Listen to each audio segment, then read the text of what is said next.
Dua të theksoj se në këtë vëllim do të shikojmë se si në një portret të Skënderbeut është shkruar dhe është shënuar zona nga vjen Skënderbeu, nga rrjedh Skënderbeu ku kanë banuar. Do të shikojmë se si aty është shënimi i letrës që Gjergj Kastrioti i ka dërguar Sultan Muratit për të marrë tokat e premtuara, pra tokat e tij arbërore dhe përgjigjen e Sultan Muratit se çfarë përgjigje i jep Sultan Murati Gjergj Kastriotit. Patjetër që ato letra i kemi parë edhe në librin e Skënderbeut nga arkivat e nxjerra nga Mark Palnikaj në Vatikan, por do të shikojmë dhe ato që gjenden në arkivat e Turqisë.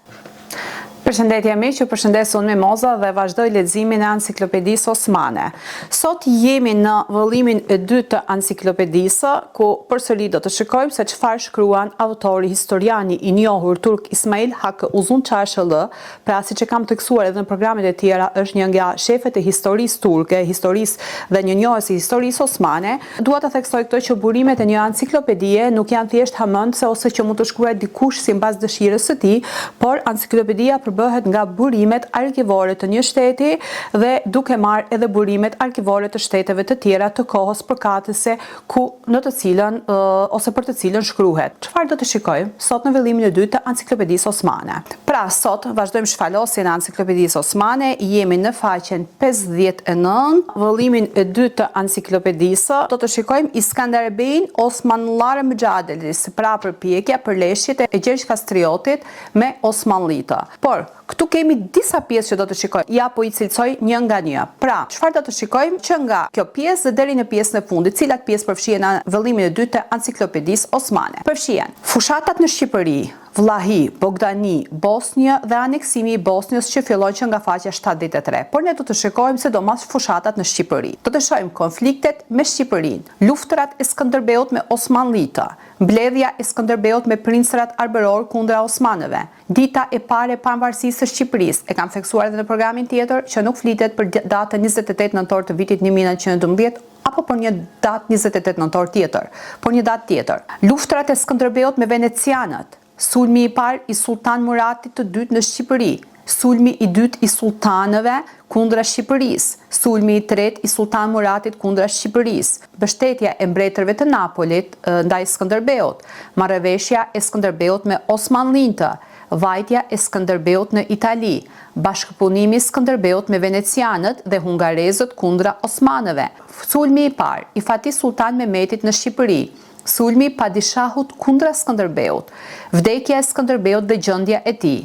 gjendja e Shqipërisë mbas vdekjes së Skënderbeut, sulmi i tretë i Fatih Sultanit mbas vdekjes së Skënderbeut, marrja e Krujës nga osmanët, rrethimi i Shkodrës dhe në faqen 132 do të shikojmë sulmin e fundit të Fatih Sultan Mehmetit në Shqipëri. Pra, do t'i shpalosim një nga një, pjesë ashtu siç i ka përmbledhur autori në pjesë të ndryshme, edhe unë duke i përkthyer një nga një, do t'i shfaq në disa pjesë të ndryshme dhe patjetër kur t'i bëj të gjithë ngjyzimet dhe shfaqjen e pjesëve, do t'i bashkoj në një program të plot. Pra, filloj përkthimin e vëllimit të dytë. Këtu është pjesa e 5, po për ne është pjesa e parë e këtij vëllimi, le të shohim se çfarë shkruan autori. Tema e parë është tema fushata në Shqipëri, konfliktet me Shqipërinë dhe kryengritjet e Skënderbeut. Para se të përkthej shkrimin, dua të filloj me shënimin që gjendet në faqen 59 të vëllimit të dytë të Enciklopedisë. Ky shënim që gjendet këtu është pikërisht i shkruar në një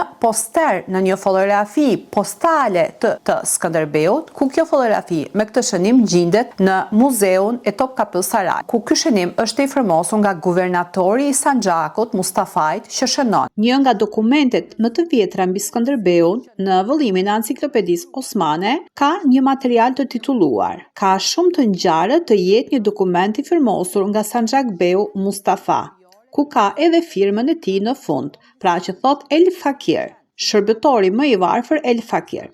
Është fjala për krahinën e mysjes në Shqipëri në formë ishulli, sepse është e rrethuar nga ujëra të rrjedhshëm dhe nga deti është larg një ditë rrugë. Mëtej, shënimi vazhdon duke theksuar se musjen e zotëron Gjon Kastrioti që kërkon të ja lëjë tërbirit Skënderit. në zotërim si Timar. Pra këto shfaq një zonë ku kishte qëndruar Skënderbeu para se të hynte në Krujë, kishte ndejtur një kohë dhe kishte bërë planet. Përshkruhet rajoni i Musit, pra i Mysiut në Shqipëri, ku thuhet se ky vend është i rrethuar nga dy anët me det dhe nga njëra anë një kanal i ngushtë që i ngjan një lumi. Është i izoluar si një ishull sepse nuk ka hyrje ose dalje tjetër. Dhe nga këto dhe duhet rreth një ditë për të arritur në det përmes këtij kanali uji. Dhe ky popull që banon në këtë vend nuk pranonte të huaj në mesin e tyre. Pra, përshkruhet dhe shkruhet ky shënim në posterin e Skënderbeut që gjendet në Topkapësaraj.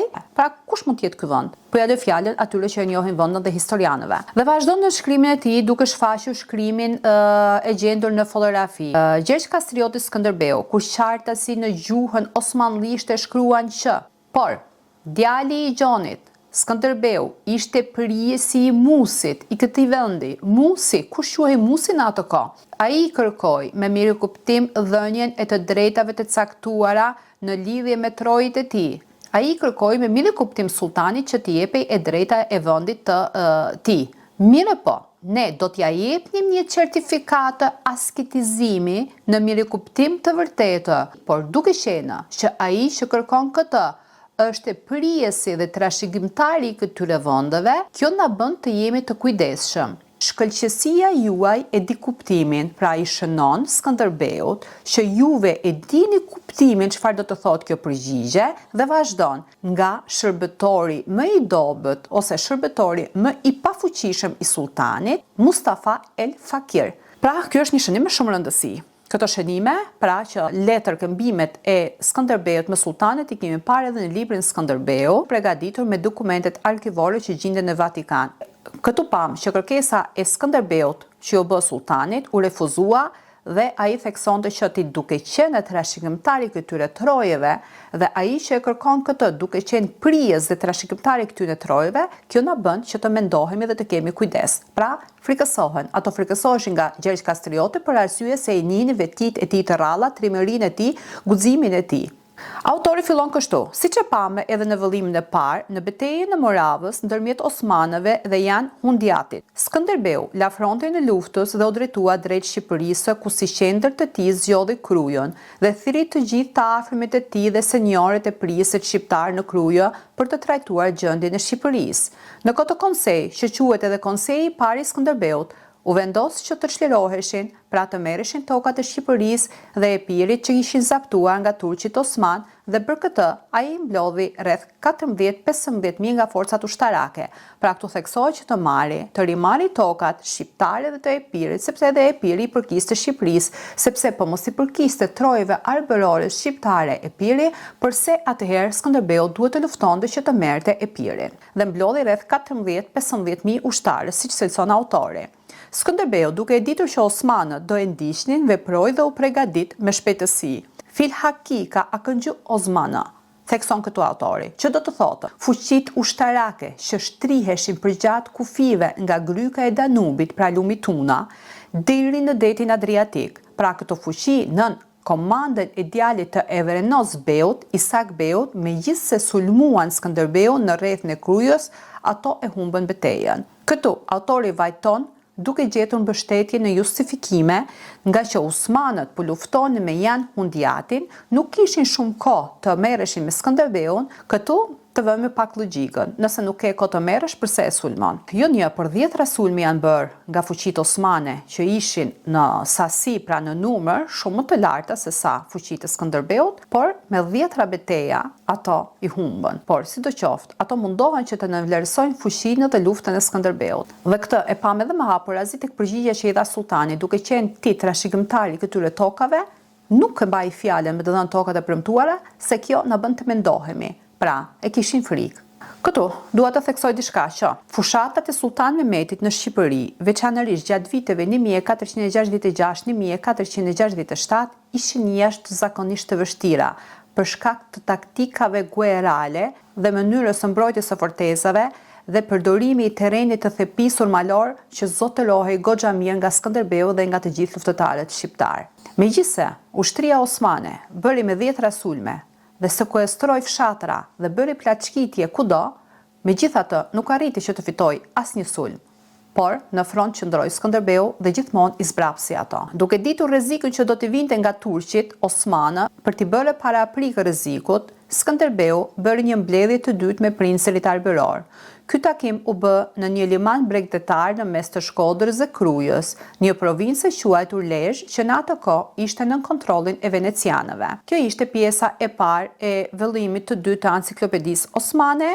Dhe si që theksova edhe më parë, mundohem që t'i përkthej të gjitha pjesët ashtu siç janë përmbledhur pjesë dhe t'i shfaq me ju një nga një. Në programin e ardhshëm do të shikojmë beslidhjen e Lezhës, do të shohim se cila datë quhet si dita e parë e lëvizjes për pavarësi të Shqipërisë, do të shohim kundërvajtjet e Skënderbeut me venecianët. Pra, ato do të jenë pjesë që do të shikojmë në pjesën e dytë. Tani, mirupafshim, faleminderit për ndjekjen dhe faleminderit nga të gjithë ato që më përkrahin duke shpërndar videot e mia, sepse nuk është as pak e lehtë që të bësh përkthimin e një enciklopedie, pra pres përkrahin e të gjithë miqve duke bërë shpërndarjen e videove.